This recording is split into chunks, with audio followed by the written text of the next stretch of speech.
Hello and welcome back to Let's Play The Guardian Legend for the NES. This is episode 2. We're going to pick up right where we left off here in the ocean area.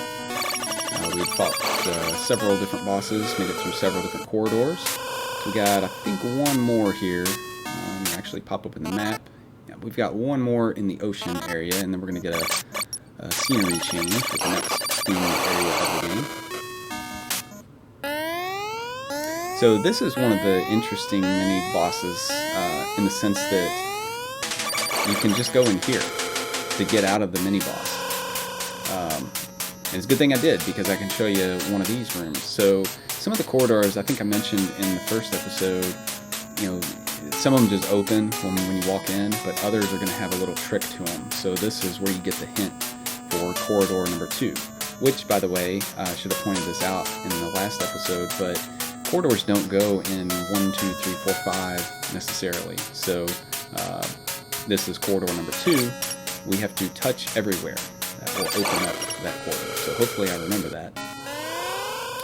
Another little trick, because I don't think I showed this on the last one. If you get in right in the middle here, and you don't like who that is, you can just bail. You have to make sure you're right in the middle. But I sometimes do that when I don't for sure remember who the mini-boss is. This guy, though, as we saw in the first episode, he's not much of that. And of course, I waited to use that secondary weapon. He did get us that time, but not much damage. Alright, so I picked up a gun, which, if you see in about the middle of the screen on the right there, attack is now at 2, so we hit a little bit harder. Some light role-playing elements in terms of, you know, weapon upgrades with primary and secondary. You gain extra health throughout the game, kind of like experience. There's another rapid fire. Okay, I usually screw these up. Whenever you see the red blocks, they're typically going to split the path. And you don't know how it's going to split, but generally one of them is a dead end. This one may not actually be here, the first one we see. But later in the game, there are definitely dead ends, and I will invariably pick the wrong one. So I'll go ahead and prepare everyone for that. Alright, so we need to touch all of these to open up corridor number 2.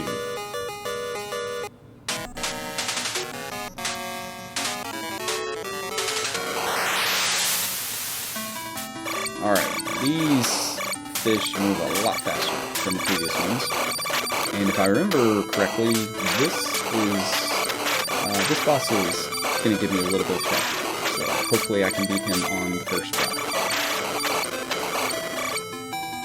Played this game enough over the years. I mentioned in the first episode, I do play it every year. I have for the past 5, 6, 7 years.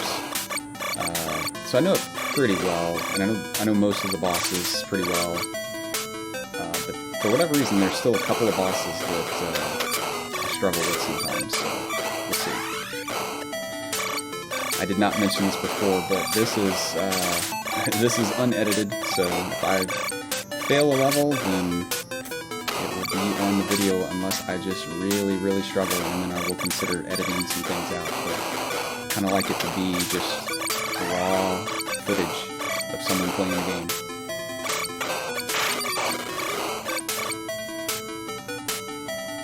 Now might be a good time. Of course, I probably should have said this in the very beginning, but if you prefer just straight gameplay, no commentary, I do have a video of The Guardian Legend.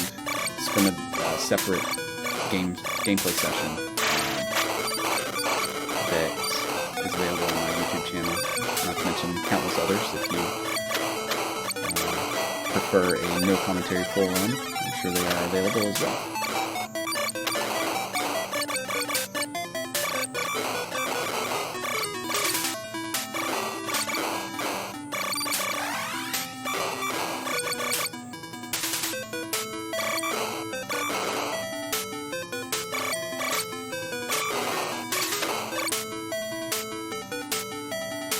Alright. Anytime you see it slow down, that's usually a good indication. Not always, as we'll see later, but usually a good indication of a boss. Yep, this is who I thought it was. So his trick, if you will, is you just don't want to move much, even though he's going to do a lot of damage. But the more you move, the more he moves, or that's what it seems like. Of course, I've got him moving around like crazy now. I am definitely toast. So if I can get that, maybe? Oof, barely.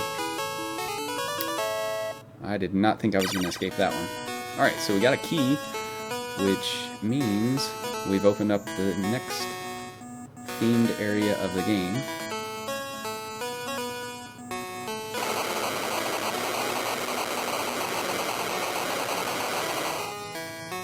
Alright, so I think we already have that. Yes. So when we get that weapon, what's going to happen is it goes to green, so it's level 2. Weapon power 2. And I'm not going to use it still.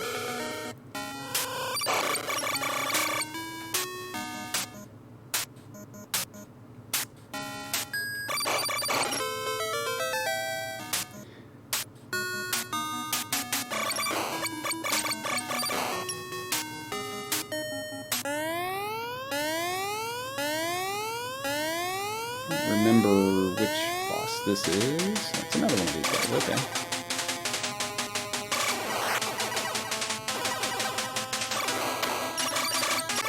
Alright, that's what I like to see. So now we're up to the 3rd level because we have 200 chips. But again, if we use a secondary weapon, we're going to drop back down. So I really don't want to use a secondary weapon until I can get one more upgrade. Actually, I need a few more. And then I'll be a little more open to using those weapons. But this 3rd level is certainly going to be helpful.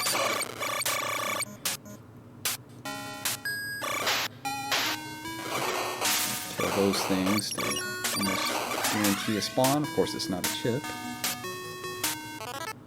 I think we already went... Yeah, that was where we fought a mini-boss. This game does have...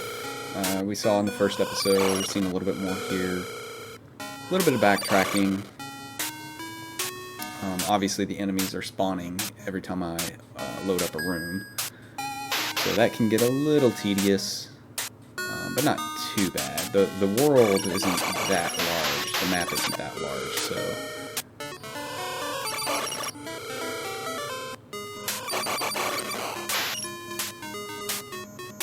I think we just need to head straight down. Yep.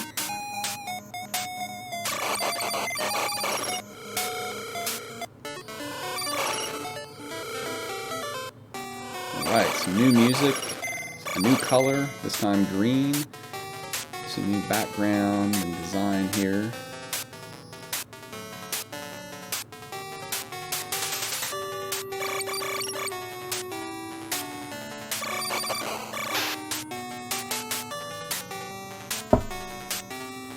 I'm going to go ahead and do this corridor. We've got 3, we only got 1 open at the moment, it looks like.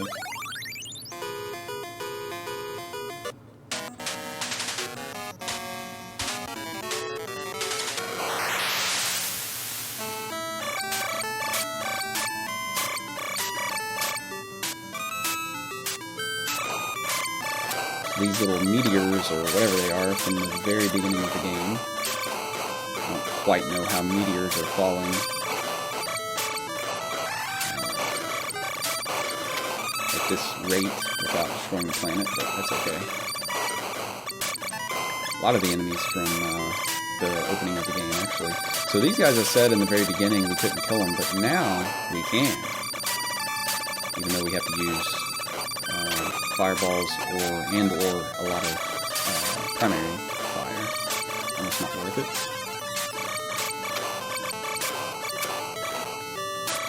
Now in the jungle levels, here they are actually, great timing. Those things right there, those plants can be brutal if you are in the wrong spot at the wrong time.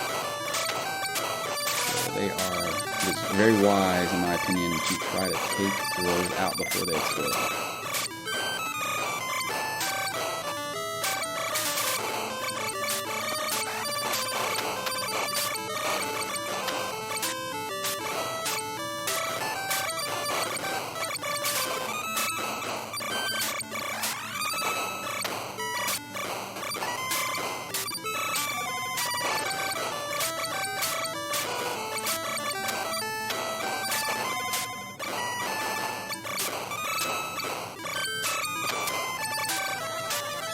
Pretty slow-moving level, really. If it wasn't for those plants, it wouldn't be too difficult either. Of course, I just got rocked in that area. Luckily, if this is the boss I think it is, we're in good shape. Alright, so this guy's pretty easy. He will send a ton of projectiles out, and I shouldn't use that fireball. But they almost always will spawn some sort of power-up. He doesn't stay visible and therefore targetable, so to speak, for very long. So, and sometimes he'll spawn at the very bottom of the screen to where, unless you want to take damage by being on top of him, you just can't deal damage to him, that phase in, if you will. So he does take a little bit, but generally not much of a threat to actually kill.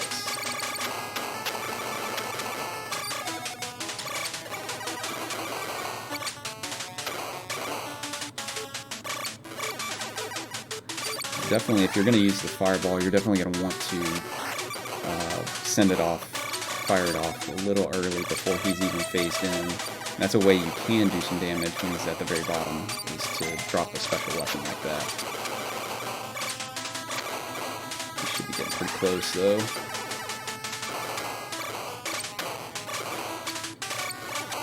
There we go.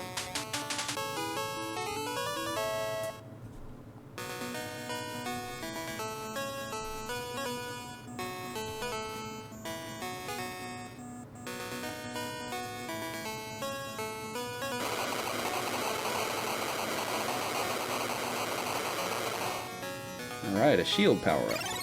So that will help us take less damage. Really helpful. Right, so there's a trick to this one. This might be the one... This might be the one where we have to just wait. I guess I should have explored to get the hint to know for sure. Oh, there we go. Yeah, that one was the one where we just have to wait around and it'll open up.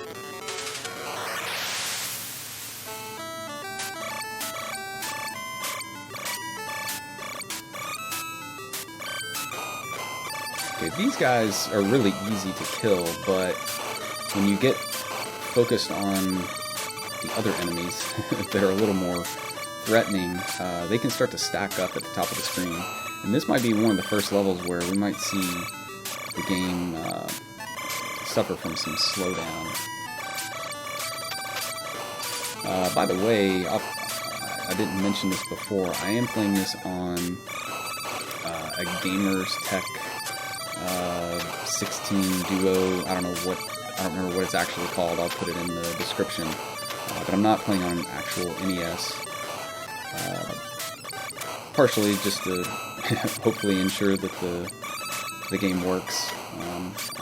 My NES is very old. It has a lot of miles on it, and also to make things a little bit easier to run through HDMI. So you might notice, if you've played this game before, there's definitely some differences with sound effects and some slight graphic differences, colors, as is common with the various clone consoles.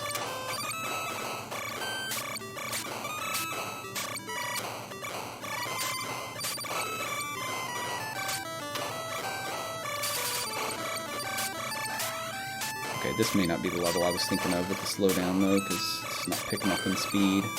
There's definitely one here in the jungle that it'll get moving pretty quick. It's really hard to go side to side and kill all of the enemies as much as I would like to do it. I'm not fast enough for that.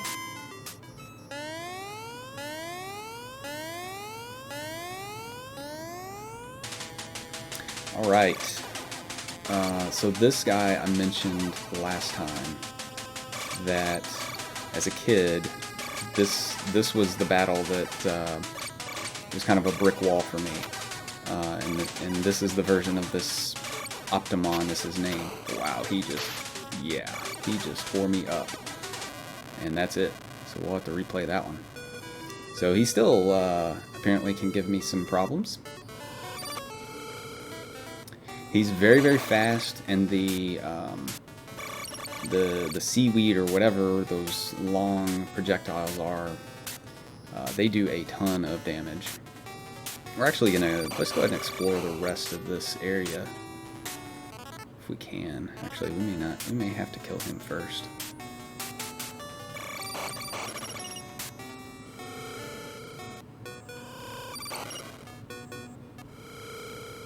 I don't think there are any other bosses we can tackle just yet, so there's a little bit more that we can explore. I don't remember if we get anything that will help here, but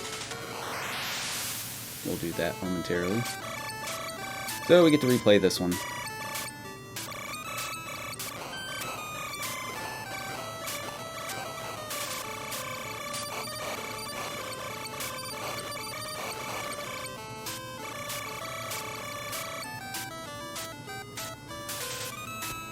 I don't remember if the fireball, which I need to re-equip actually, I don't remember if the first version of that can destroy his projectiles. I'm pretty sure the later versions, at least the third version, does. So obviously, spoiler alert, we will see him again. He will be much easier though because of that.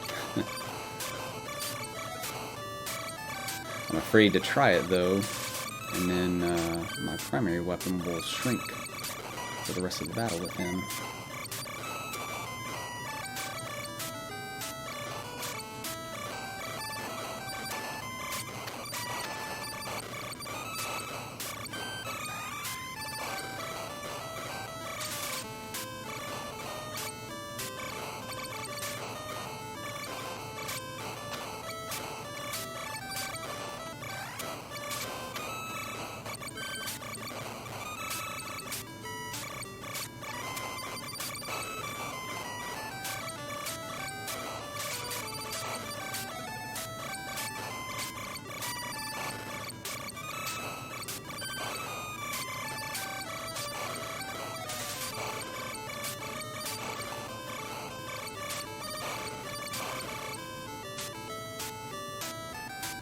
Alright, take two.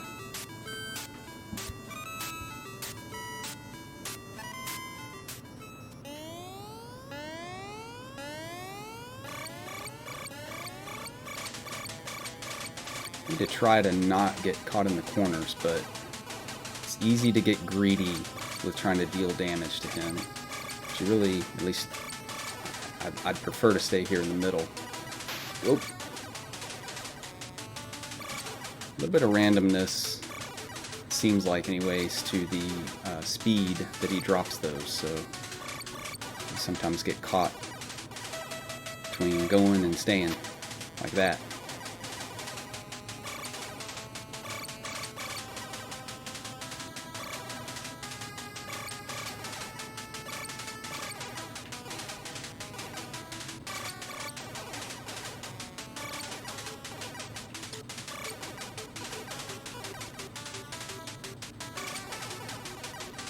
Feel like we've got to be close here.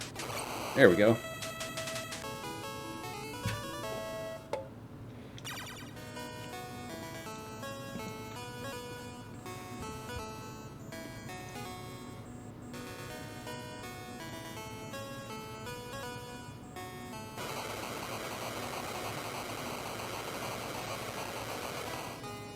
Alright, and unfortunately that just replenishes our health, which is nice, but I'd rather have an item of some sort.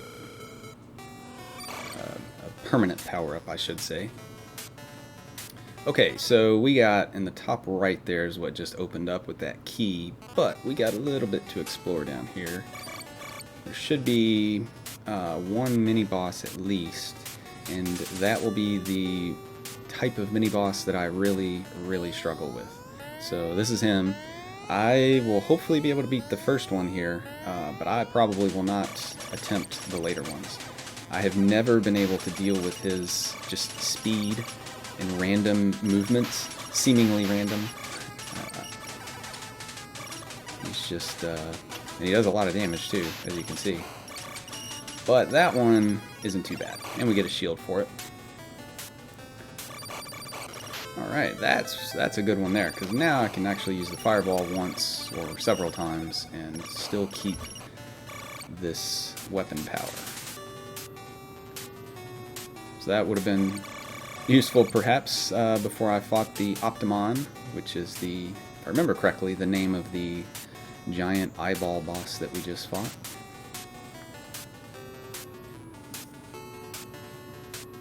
Alright, nothing around here.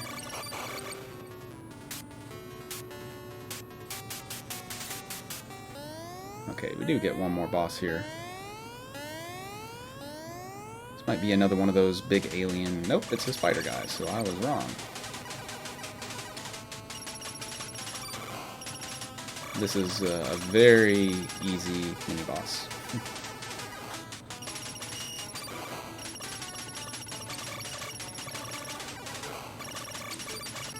Alright, so that was... I said in the beginning I'm going to use two secondary weapons for the most part. One is the fireball, which I've been keeping equipped.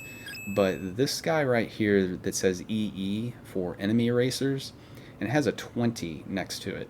That's because this is the only secondary weapon that doesn't use your chips, which is really helpful because you can keep your primary weapon at full strength with no risk of it dropping down. But the other thing about these is when it says enemy erasers, that's exactly what it does. It will eliminate every enemy on the screen. You still have the same chance, as far as I can tell, to spawn items, which is really helpful if we need to farm power-ups, if we need to replenish health or whatever. Obviously, it won't erase a boss or a mini-boss, and there are some, not many, I can think of maybe two regular enemies on the corridors that it will not kill, but it is going to be very helpful in clearing out screens in the corridors when we're taking a beating. So I think this is okay. Yeah, this was our hint, but we've already made it through corridor 3, so we don't need that.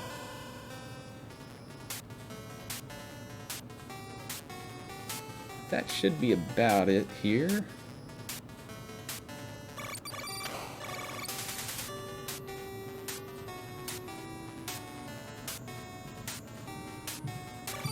This is actually maybe a shop? Nope, it's a save point.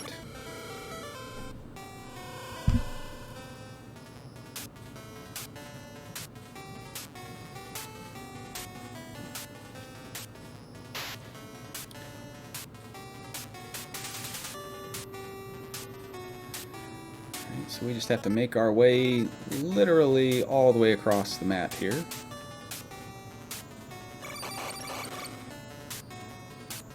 I think once we do that, we'll go ahead and wrap up episode 2. And that will leave a little bit more, probably 2 more bosses. Yeah, 2 more bosses for the jungle area. And then we'll get another key that will open up the next section of the game. So I'm just going to finish making my way over here. We can actually, before we do that, since it's kind of on the way, let's go ahead and, just for funsies, we'll pick up, should be able to buy the other 2 weapons that were in the shop from the beginning of the game. I know it's kind of pointless since I've already said many times I'm not going to use them, but hey, why not?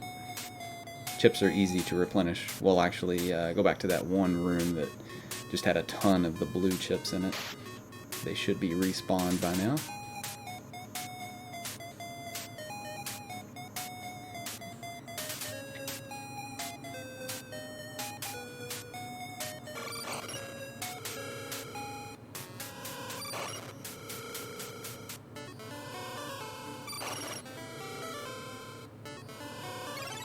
There's 1.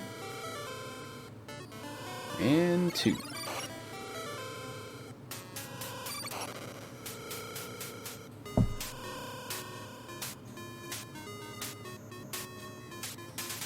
Yeah, there we go.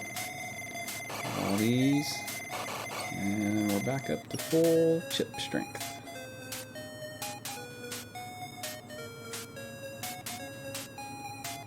Got 1 more. Yep, a couple more actually up here for our exit. So this is interesting. These enemies here, these weird, tall, alien-looking things, they actually replace. They're much smaller. They almost look like little bugs. They get replaced by those big guys, I guess. These guys right here, they get replaced as you progress in the game.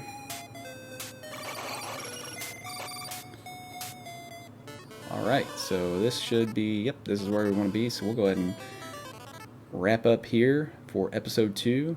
Thanks for following along, and we'll see you in episode 3.